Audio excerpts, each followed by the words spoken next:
10 a.m. Let's get started. Good morning, everyone. Welcome to Financial Bootcamp for Small Business Owners Series 2 webinar by Lorna Whitaker from Business Beyond the Shoebox. Today is the second session of three-part series on business financials, and we'll talk about forecasting and growth planning today. Very important. My name is Jeannie Yang, and I'm a business and loan counselor at PACE. Thank you all for joining us today. Excuse me. This webinar is brought to you in partnership with the City of LA Economic and Workforce Development Department and BusinessSource Pico-Union Westlake region, operated by PACE Business Development Center. This webinar will be recorded, and at the end of the webinar, you'll be asked to participate in our survey. So please make sure that you complete the survey, as it'll help us tremendously to plan our future webinars in better ways. And before we get started, let's do a quick introduction on PACE. I'll make it really brief.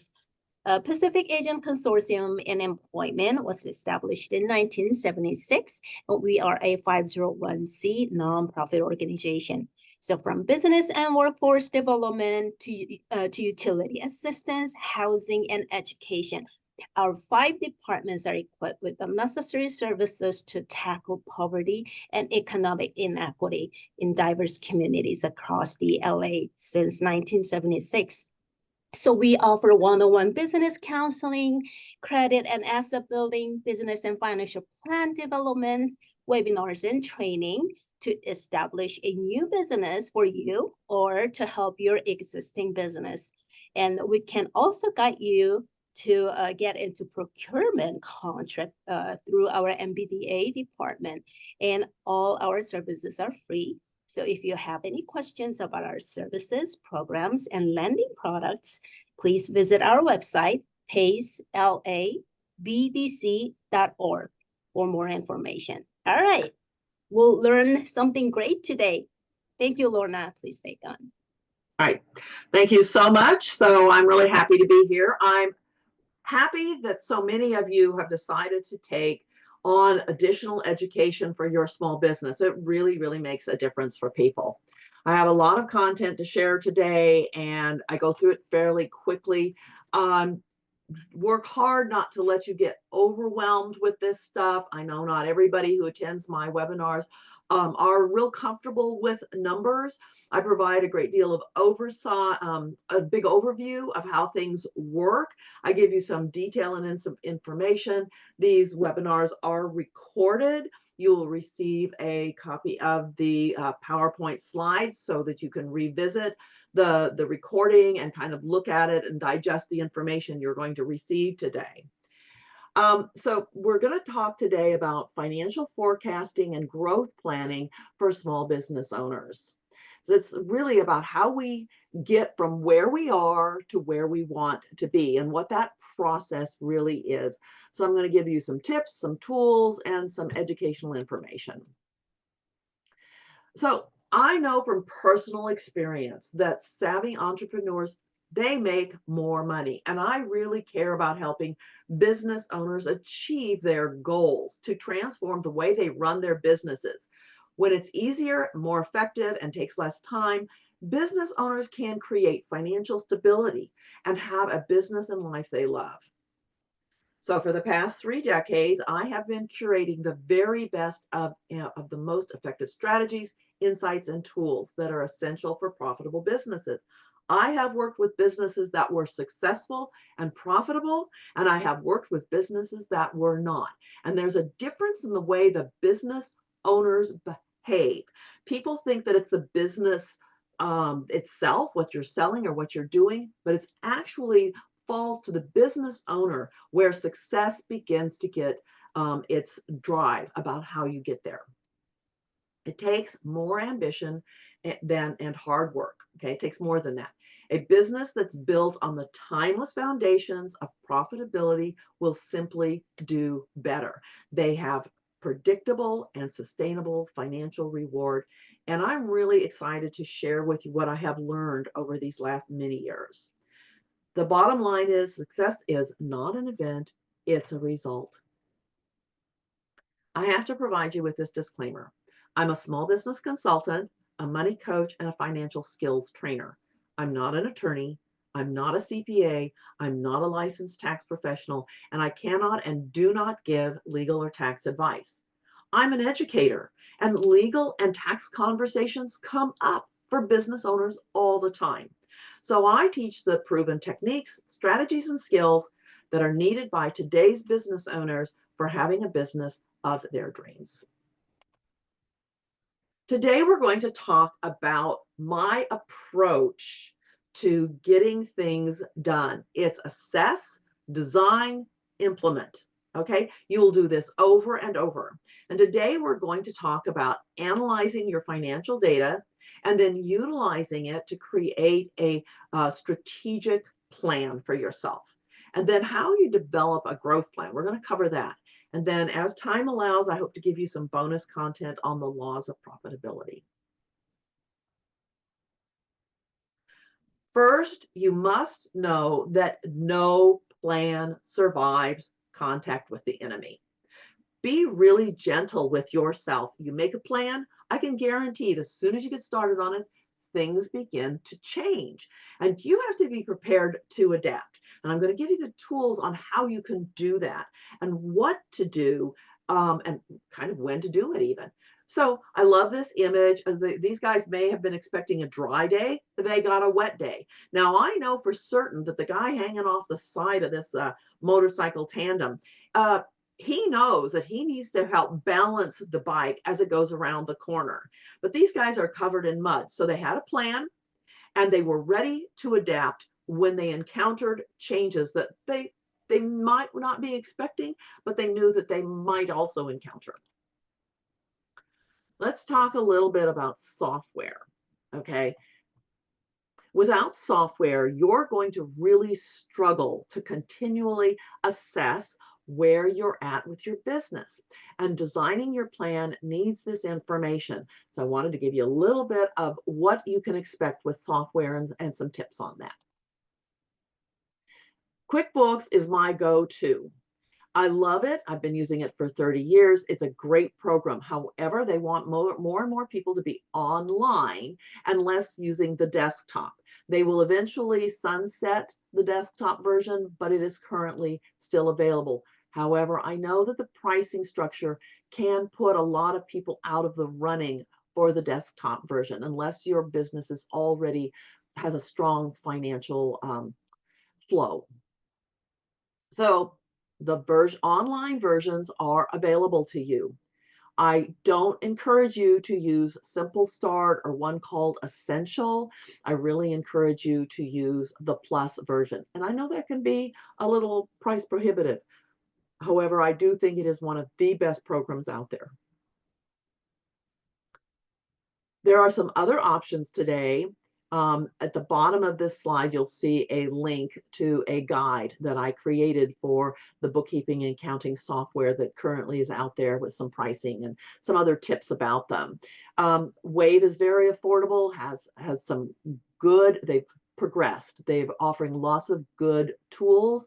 Zoho Books is another one, Xero. And then I mentioned Quicken for homes and business, but I mention it only in passing. Quicken was never intended originally to be for small businesses. It was for personal money management.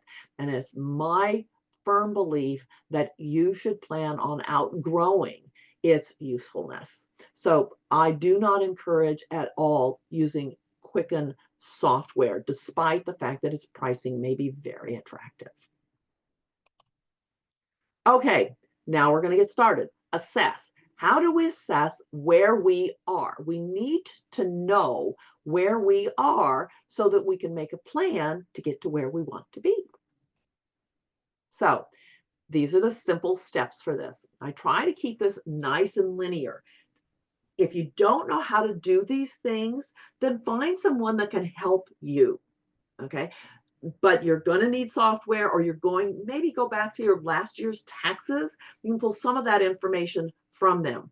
What you need is a profit and loss report for a 2-year period and prepare it up by quarter. It's the easiest amount of window of time to make it more and plenty useful. Some of you might want to use monthly, and that's fine. However, at least do it by quarter.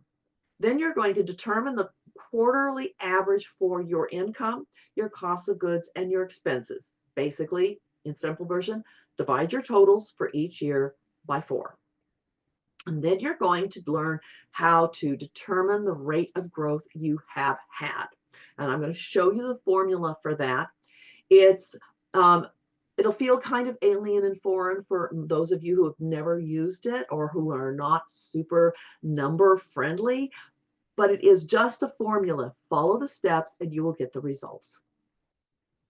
So you're going to prepare a profit and loss report for a 2-year period by quarter, and you're going to drop it into an Excel type document. Software makes this really, really easy. If you use QuickBooks, the material that is transferred out, exported, will be in a kind of customized text. You have to convert the cells with the numbers in it into currency, and then it'll look sort of like this. Okay, and you see I've highlighted the totals for year 1 and year 2. The bigger your picture, your window of time that you're looking at, the more you're going to be able to see as to what's going on in your business historically. Now, if you're a younger business and you've only been in business for a few months, you're certainly welcome to just use the information that you have. Okay, this is by no means the absolute way this has to be done. It's just an example of how it is done. So you want to know the total for your income, your total for your cost of goods, and the total for your expenses. You can have more detail if you like, but in the beginning, compressing this detail into just these categories is going to help you to move through it with greater ease. Okay, now you're going to determine the quarterly average for the income, cost of goods, and expenses. Again, divide your totals by for each year by 4. You want to get some averages, and you can see I've only used year 2 here. This is the one that people kind of go, how do I do this? So to calculate your rate of growth, you take the current value. Okay, so we are currently in, let's see, we are currently in quarter 2. So you're probably going to want to use quarter 1 as your current value, and then you would subtract that from the previous value, which would be the 4th quarter of 2024. Okay, and I've given you a couple of examples so you can see how it works. You divide the difference, okay, by the previous value. And so I really like to kind of write it down. This is my current value. This is my previous value. This is my difference. I'm going to divide it by my previous value. You take that result and you multiply it by 100 to get the percentage for the rate of growth. Now you can see from my example that the rate of growth is 9%. So we can say predictably that this business is growing at a rate of 9%. Not a bad rate of growth, but you can do much better. I had a client produce a 40% annual rate of growth by doing some very specific strategies, most of which was for her was marketing. Tips. Calculate your growth rates by month, by quarter, or by year, depending on your needs. Let's say you have been in business for 5 years. Maybe it's very useful to just look at those 5 years. So what is your purpose here? Can I see what's been going on? But you want to use it to assess the current state of your financial health. Okay, have I been growing consistently every year? And some businesses really struggled in those COVID years. So you might actually throw those out and say, okay, I'm going to take 2019, and then I'm going to look at what happened in 2022, 2023 as kind of my starting places to see what my growth was. But you certainly can see what happened by looking at all of those years and seeing what the related growth is. Here's a really big tip. Every effort should be made for your growth rate to match or exceed the inflation rate. If you're not making progress. So your growth rate, you can look it up. What's the current, what's the current inflation rate? Okay. Most businesses grow somewhere between 3% and 10% without too much difficulty. But you can use numbers like 15%, which is what I do regularly, or 20% or 25%, or as with my client who really, she was going for a 50% growth. Okay. Those are the kinds of things that we're looking for. If you don't hit your growth rate, you just adapt. You figure out what happened, what was working, what wasn't working, and then you go back and revisit it. So you're going to go back and assess again, design changes and move forward. So here we are into the design conversation. What are we going to do here? Okay, so we're here again back to preparing a P&L, a profit and loss report for a 1-year period by month or by quarter, whatever suits your purposes. Okay, we'll be looking at the most recent year because that gives you the most current information. But if you know that your average growth rate has been historically 9%, then you really want to know, how have I been doing every single month? Okay. Now, month to month, the growth rate may vary. So if you have a 9% annual rate, your monthly growth rate may be smaller, but over time it should level out and you should get your 9%.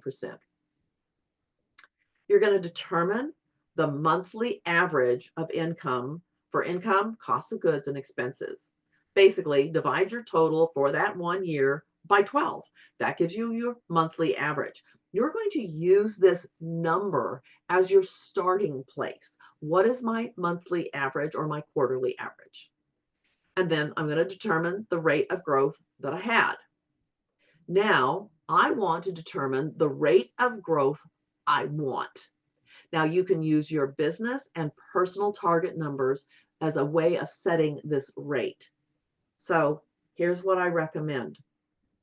Your business's job is to provide you as an individual with a family to make money to live on. Don't ever forget that that's your business's job, is to create you money for yourself now and for you to set aside for your future, pay taxes, those kinds of things. So you want to design a rate of growth that will help you begin to achieve those goals. And you can figure that out. It's just a mathematical equation. Basically, you could say, well, this is what I did. If I grow by 15%, what will that number be? And you take what you did and multiply it by 1 plus the percentage rate you want to grow. So 1.15 would be a 15% growth. That would give you the number that you would achieve if you had a 15% growth. If you want 25% or 50%, whatever that needs to be. Okay. So here's what your report's going to look like. You're going to prepare this P&L for the 1-year period or quarter, and you're going to use accounting software to export it as an Excel type document. And again, without this software, you're going to have to build this thing from scratch. You're going to have to put in the first block, which says income, cost of goods, gross profit, your expenses, and you're going to have to build it out by quarter or by month. And you can use this information. If you aren't using software, then go back to last year's tax return to sort of start getting these numbers. You can do it. It just takes about 10 times as much time to do. Okay. Now, again, this is that mention where you may need to convert the cells for exported data out of software into a currency and then verify that the formulas were exported. And you just do that by resting your mouse in the different cells to see if the formula is carried forward. With QuickBooks, it does. Everything comes forward. It's really easy. I don't have much experience with the other software. So determine the monthly average for the income, cost of goods, and expenses. Again, divide your total by 12. Now, on this slide, one of the things I have presented for you is this the amount of your personal financial floor. This is a term, so your business has a financial floor. It means how much money do I need to have in my gross profit, which is my income less my costs of goods. That creates the cash that you have available to run your business. And then what are my monthly expenses? Now, there is more, and we will talk about that on another slide. But your net ordinary income is the money that you have left over, basically cash on hand, for your personal financial floor. If your monthly financial floor is $4,500, as in this case, you can see that I have some wiggle room. The thing is that most businesses also have cash demands. Many businesses that were in existence during the COVID years got money from the SBA. It was an EIDL loan, which is an economic impact development loan. And they're paying that money back. Currently, most of them are only paying back interest. But depending on the size of the loan, you're still paying back cash that has to come from your net ordinary income. So you have your personal money that's coming out, and any cash demands, they come out after the net ordinary income. And I make a point of this because a lot of business owners actually have never heard this before. Everybody thinks that, oh, I just need to look at my net income. There's more that occurs after that. And this is, I have found for business owners, is really where the rubber meets the road and you go, okay, what's the truth here? I've heard it over and over. I'm profitable, but I don't seem to have any money in my bank account. Where is all my money going? And this is what assessments will help you do. So if you have not done your personal financial floor, if you do not know what you need personally to put into your pocket to run your household, pay for your car, pay for your personal phones or personal expenses, and pay your taxes, do it. You really do need to find out how much you need for yourself, because in making a growth plan, you may find that your business is not going to have as much money to provide for you because you are going to need extra money to grow your business.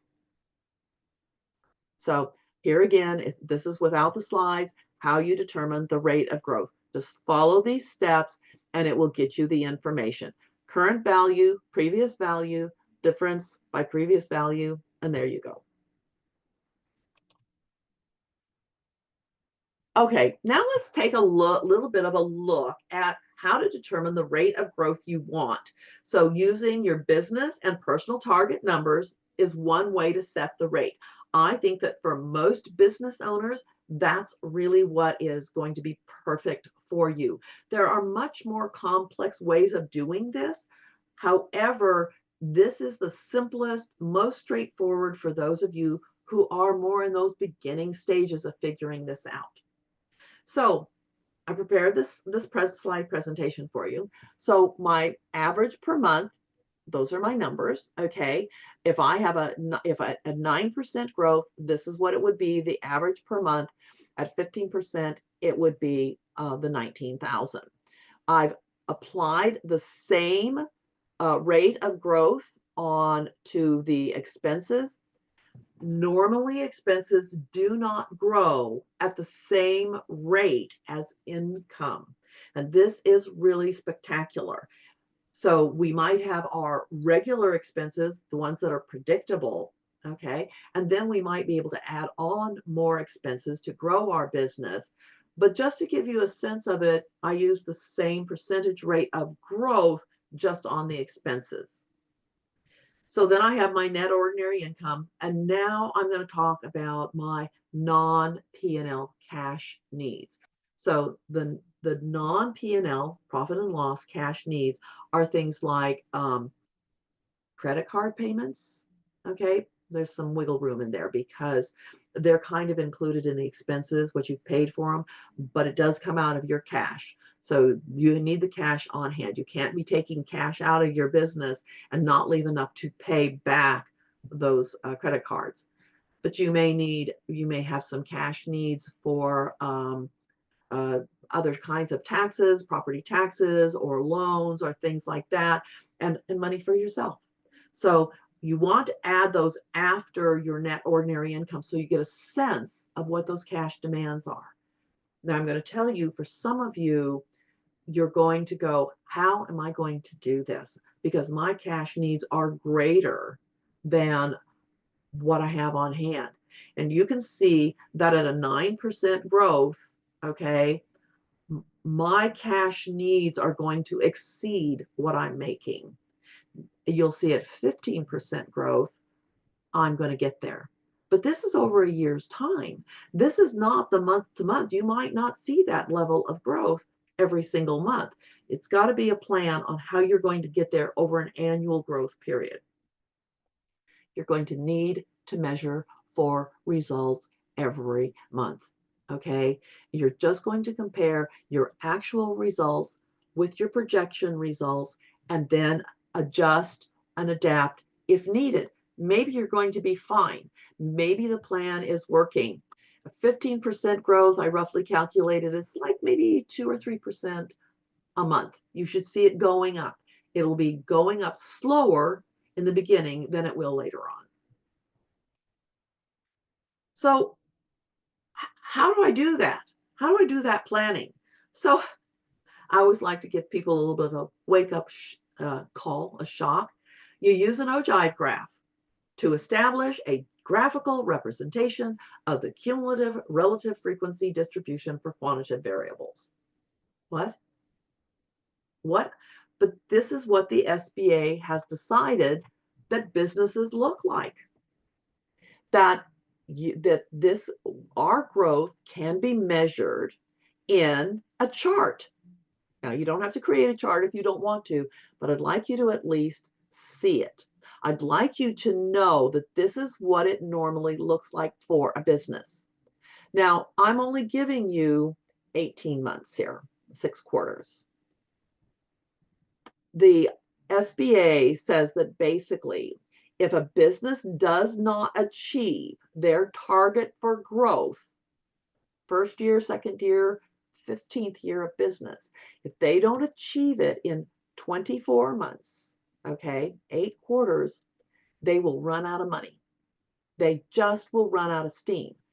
But if you'll notice on this chart, okay, where we're starting in quarter 1, where whatever our starting point is, whether that starting point is 0, whether it's $25,000, whether it's $250,000, the growth patterns are predictably the same.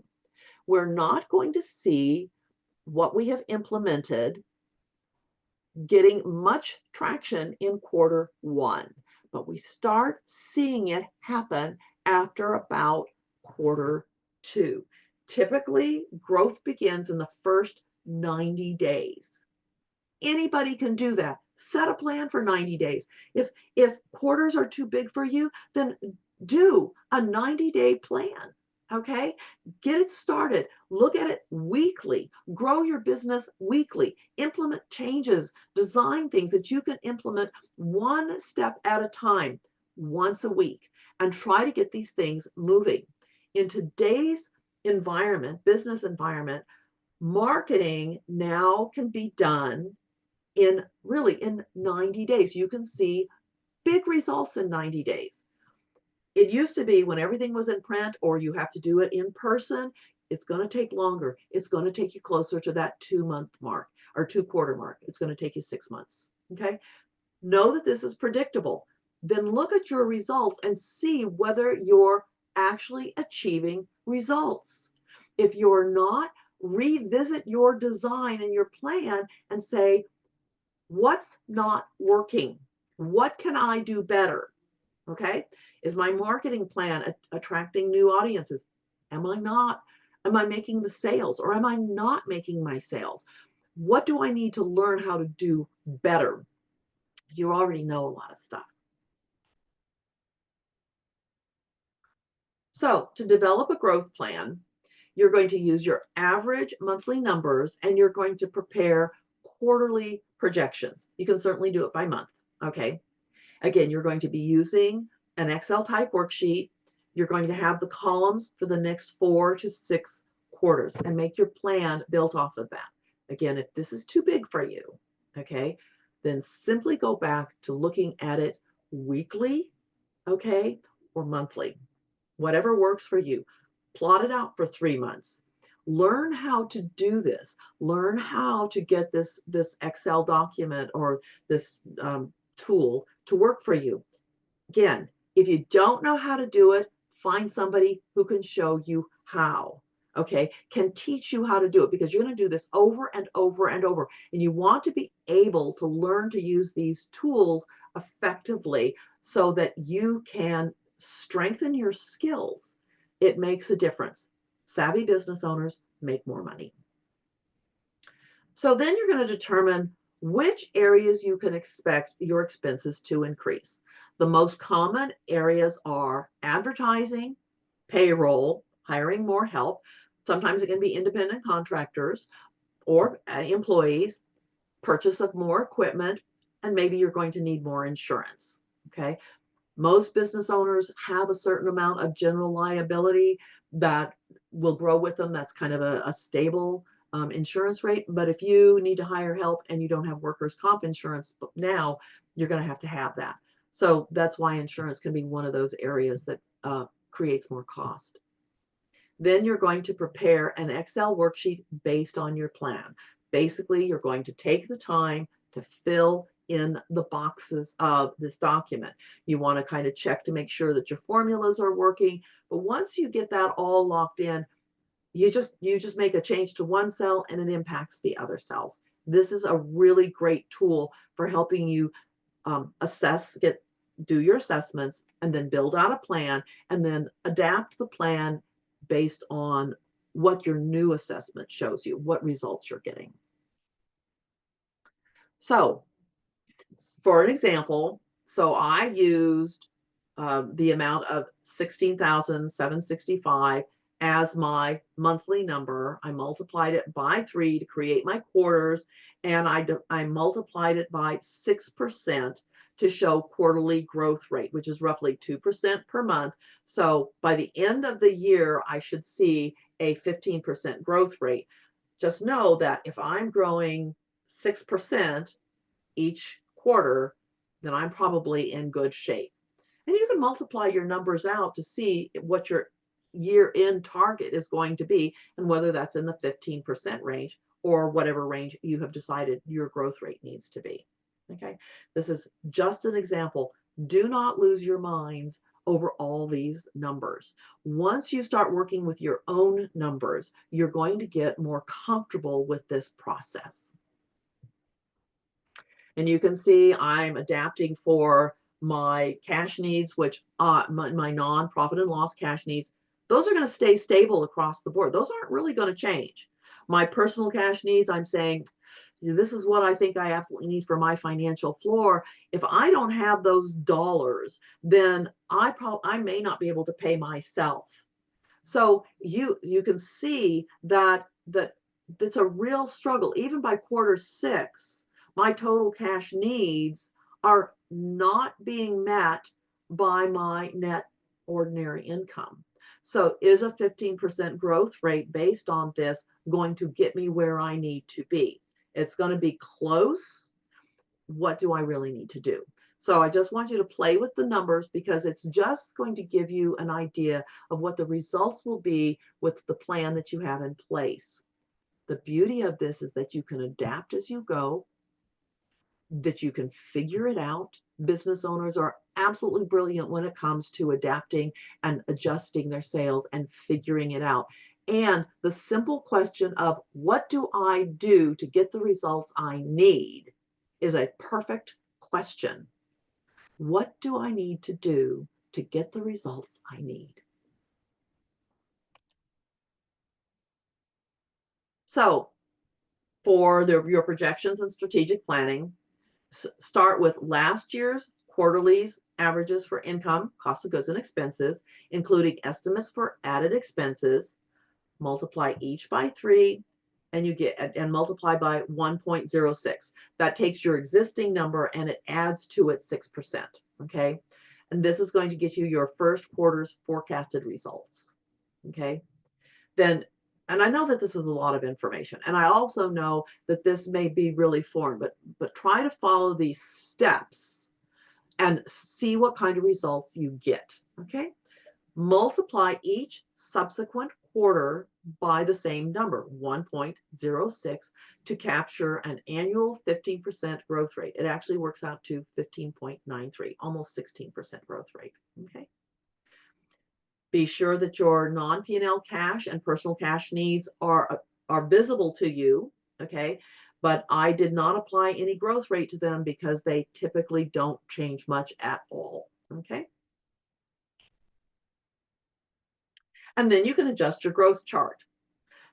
Most people won't bother with this, and that's perfectly okay. I just wanted you to have a chance to see it because it is something that the SBA knows, the Small Business Administration. They do a lot of research on small businesses to see what is going on with them. They're measuring the health of the economy for the nation, and they measure it on small businesses. They're like 33 million small business owners, and the majority of them are solopreneurs.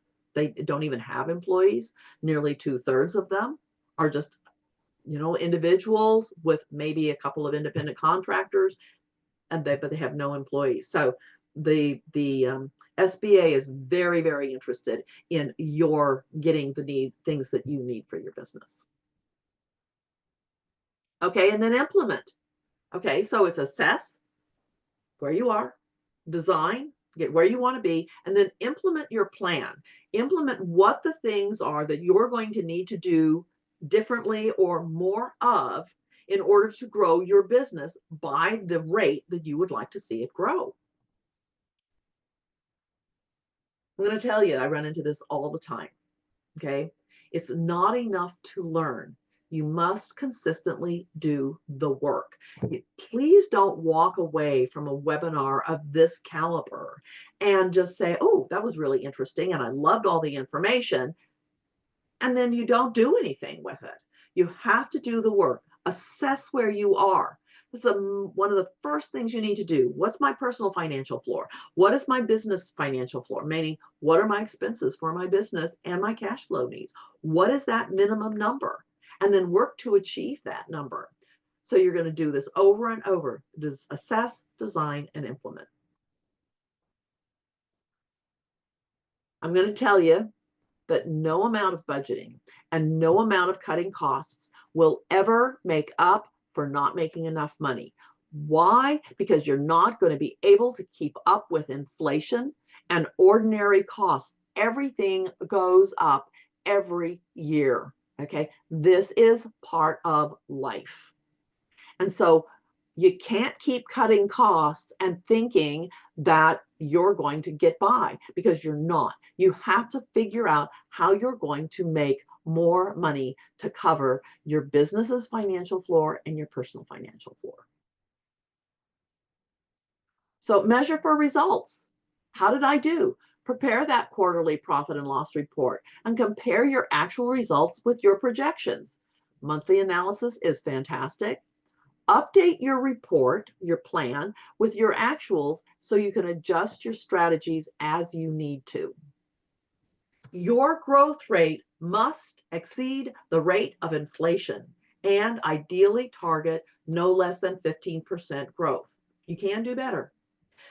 I find that businesses that only plan on a 10% growth, okay, continually struggle financially because they're simply not playing a big enough game and they're not staying far enough out in front of inflation. There was one year, not too many years ago, that was at a 9% inflation rate. If you only had a 10% growth, you're not bringing enough money home to buy groceries. Plan on at least 15% and do better. You can't fail. All you can do is miss your number. Okay, all you can do is miss your number. Not a big deal. You can get really close. My client who had a 50% growth rate, was she happy with a 40% growth rate? Of course she was. She was delighted. Delighted. So your net income must equal to or be greater than all of your cash needs, personal and business. Okay, and plan for taxes. People say, well, I don't like to pay taxes. Well, if you're not paying taxes, you're not making any money. That's just kind of where it's at. And according to an Intuit study, that's the makers of QuickBooks, over 80% of entrepreneurs manage their business finances on their own. Fantastic. That's absolutely perfect. It's where it should be. You need to know what's going on in your business. But only those entrepreneurs who develop strong financial skills will be able to effectively generate income, maximize profits, control expenses, and reduce their tax burden. You gotta get smart about this.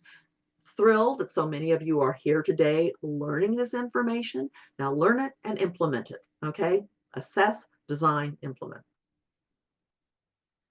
Best practices. I want you to know something. I tripled my income in my second year of business I assessed the results of my first year and went, that is not sufficient. I designed a goal and made a plan. Okay. I implemented my plan and I learned how to hit my target number consistently. The first few months, I couldn't hit it. I didn't hit it. But I kept looking at it and going, how do I do better? What do I need to do? Okay. Made those changes, kept after it. Back then, it was very much a lot of personal networking. I had to get comfortable being uncomfortable, asking people if they, needed services, that they were looking for a consultant. Passed out my business cards, provided workshops and trainings, got known in my community. And the first few months, no, I didn't hit my target. But by the end of the year, I had tripled my income. I want you to know it's possible. Start with where you are. Start with what you have. Look at the resources you already have. Okay? Look at the resources that you need. But everybody can start where they are with what they have and then figure out what they need to get to a different place. Okay? Use accounting software. Really encourage that. Calendar an annual review of your financial health. If you're struggling, if you're feeling a lot of financial pain, then review it every month. That's why I recommend in my financial skills trainings to look at your profit and loss report, look at your balance sheet monthly and assess how you're doing. You've got your number, you know what number you want to hit. So are you hitting it? If you're not hitting it, why aren't you hitting it? What can you do to hit your number more consistently? Okay. And then calendar a quarterly review of your results and adjust strategies as needed. So you don't have to do this every month. You don't have to do this every quarter. All right. But you certainly have to plan to do it at least once a year and then look for your results quarterly. It makes a real difference in the kinds of results that you will get. It really, really does. Carve out that time, make a plan. I know that everybody gets busy. I know that it's really easy to push this aside and not do it. And pretty soon you will find that years have gone by. I mean, years, folks, where it hasn't been done. And you're just getting by. The thing is, with a plan of targeting a number, okay, 50%, 40%, 15%, triple, okay, you get really, really surprising results. So I have a little bit of time for bonus content, so I'm glad, and then we'll open up some Q&A. I know it's a lot of information. Okay, the laws of profitability. You know this first one, make more than you spend, okay? The second one is value, value, value. This conversation is the value of who you are, what you care about, your experience, your background, your education, the value of who you are, the value of what it is that you do, the service or goods that you provide, okay? And then the third value is what the benefit is that your customers get. And you want to be speaking from these 3 points every single time you talk to people. Value, value, value. People buy based on value. Okay, be action-based. That means get moving, be results-driven, measure for results. Don't be upset about the results. I know some of you may have a really, strong emotional response. You look at the results and you go, that isn't what I wanted. Okay, got it. Perfect. How can I do better? What can I do to do better? Keep your agreements. This is a big one. We're finding more and more people that don't keep their agreements, even when those agreements get hard. If you agreed to do something, agreed to provide something, agreed to provide it at a specific time, do everything within your power to make sure that you keep your agreements, because it's a matter of trust. And you break trust, it's really hard to get it back. So keep your agreements. Know your numbers. Assess, design, assess. Okay? Know your numbers. Know what's going on in your business. Know what your personal financial floor is. Know what your business's financial floor is. You've got to know your numbers. It's critical to the health of your business in ways that you may not even really understand yet. Okay? Establish goals, super powerful. Establishing a goal. Okay? Just figuring out what it is where you would like to be and what you want. Okay? Now, I'm not into manifestation per se, okay? I'm talking about manifestation in the form of, this is a goal and this is what I'm going to do to get there, okay? Because it all is about taking action to create your future. Have a plan, and remember, be gentle with yourself, because no plan survives contact with the enemy. You're gonna get muddy, folks. So just be gentle with yourself and know that, okay, I have a plan. It didn't really work as I thought it would. Why didn't it work? What can I do better? Manage your time. Nearly all of your results are going to be driven by about 20% of your time. Pay attention to how you're spending your time. Make it revenue relevant. Make sure that you're doing things that help to drive your revenue while still having a life you love. Okay? So there are things that you're going to do, and there are things you're going to say, you know what, this is not really something that's super necessary for me. So manage your time. And finally, love what you do. Love the work that you do. I have worked with business owners that came to not love their businesses very much. They went into it simply to make money, and they found that it just wasn't meeting their personal and emotional needs. And they just really wanted to walk away from it. And some of them we were able to sell their businesses, or get out of a partnership that wasn't working. But go into it because it's something that you love to do. And today, it's probably easier today than it has ever been to make money doing what you love. And then I wanted to give you the 11th law of profitability, okay? Wealth building is a multifaceted process, okay? And really, wealth building is about keeping more of what you make. So in order to have financial future, okay, you're going to be needing to build wealth at some point. Most of us want to retire, okay? Or at least cut back on our hours. So to achieve your goals, you must balance traditional financial strategies with your belief systems, because they run everything. If you don't see yourself as a business owner, you're not going to function like one. If you have ideas that a business is hard work, then it's going to be hard. If you have this idea that you love your business and you love what you do and you love your customers, sure, it's got its challenges. It's really going to change what every day feels like for you. So I'm going to ask you to step into this 11th law and say, can I believe that the possibilities for achieving a life of joy, purpose, and financial success is limitless? Because it is. And if you don't believe that, okay, you want to find a way to really find out why you don't believe it. Because this is completely possible. Being joyful, purposeful, and financial success all into one beautiful little box. So a free gift from me to you, if you'd like it. The link to it will be in the PDF that you receive. If you want to get my little ebook on the entrepreneur's path to financial freedom, it's there. It talks about traditional strategies and systems, and it also talks about the importance of those emotional pieces. And thank you for attending today. It was my real pleasure to be here with you, something that I really enjoy doing. And a couple more tips. To have $1 million business, you must treat it like one. And over your lifetime, all of you are going to be making $1 million. So run your business like $1 million business.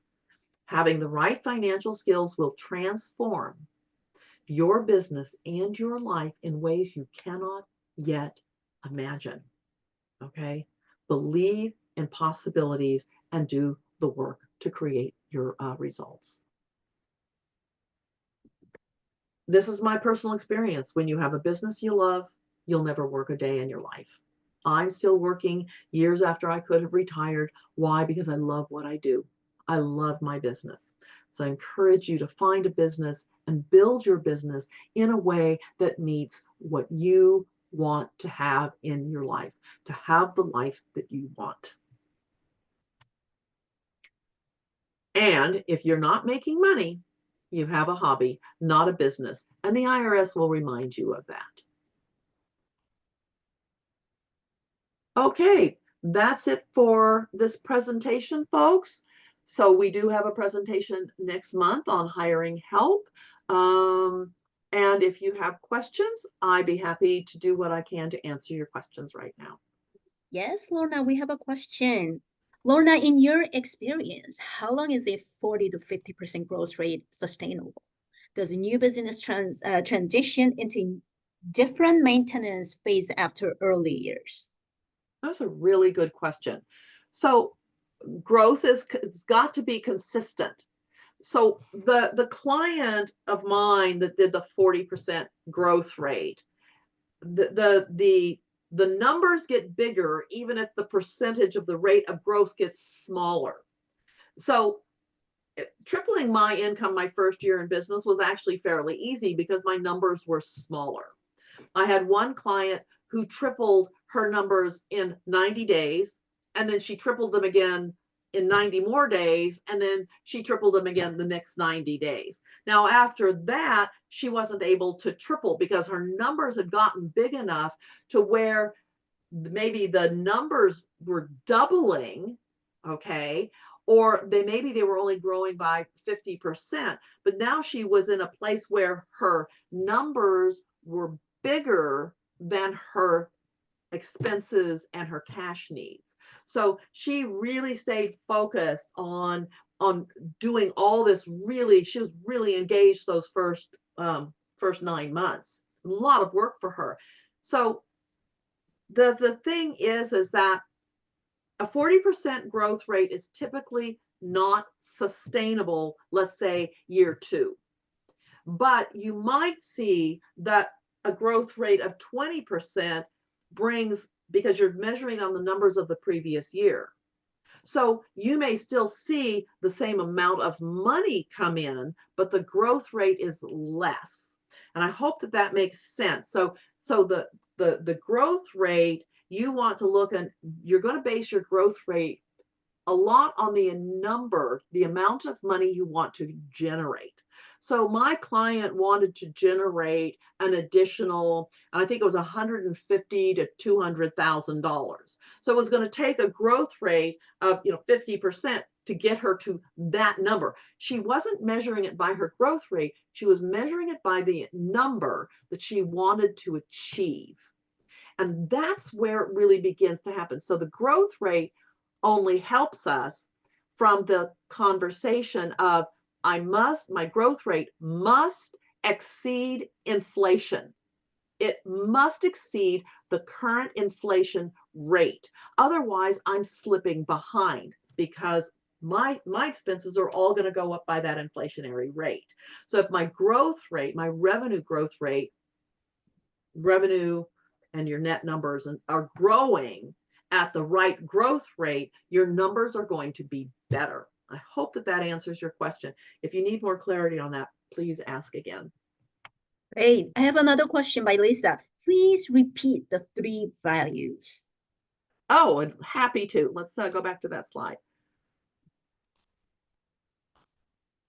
Brilliant question, by the way. It is one of the breakthroughs that I saw for businesses and working with them for the last really 30 years. Okay. So value one is who I am, what my expertise is, what I care about, what I'm passionate about, what I value. Okay. That I'm a person who keeps my agreements. Okay. That I'm a person of integrity, that I have these skills, whatever that is, and bullet point them, just write them down. Who I am, what I do, why I do it. Okay, that's value one. Value two is what the value that my product or service brings to people. Educational, peace of mind, a great stereo system, whatever that value is. What is it that I am selling, the exact product or service, and why it's valuable and useful in the world? Okay.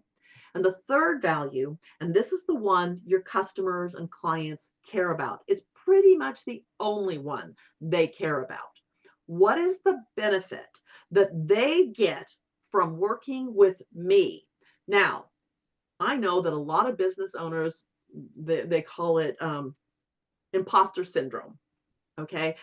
I'm out here and I'm a business owner and I don't know what I'm doing, blah, blah, blah. Okay. Well, you do, because you built your business on what you care about. So if you're a dog walker, you're a dog walker because you care about the animals and you want to make sure that they're kept safe and that they're loved and that the business owners have a chance, or the owners have a chance to go to work and look after their kids or whatever it is. So the value of what it is that I do is actually really important, because we do better as individuals when we're making a difference in the world. And when we identify that that's who we are, business owners, almost all of them, are people of service, people who want to bring something to others. So we want to know that what we bring is something that benefits our clients. And our clients get more benefit from working with us because we're extraordinary. As a business owner, as an individual, we're extraordinary. So that's one of the things you don't want to miss, is that you bring your unique experience and personality to the table. So final value is what the benefit is for my clients. And so what does my product and service do for them? That's one of the benefits. What working with me is another benefit. So what are those? And try to bullet point those and write them down. A great question. Thank you for asking. All right, time's up. Thank you so much for a great webinar, Lorna. Thank you. And My pleasure. everyone, please make sure that you register for our next webinar. It's happening on May 20th, and we'll talk about employees and 1099 contractors. All right. So hope to see everybody at our, the next webinar, and have a great rest of the day. Thank you. Thank you. Bye-bye, everyone.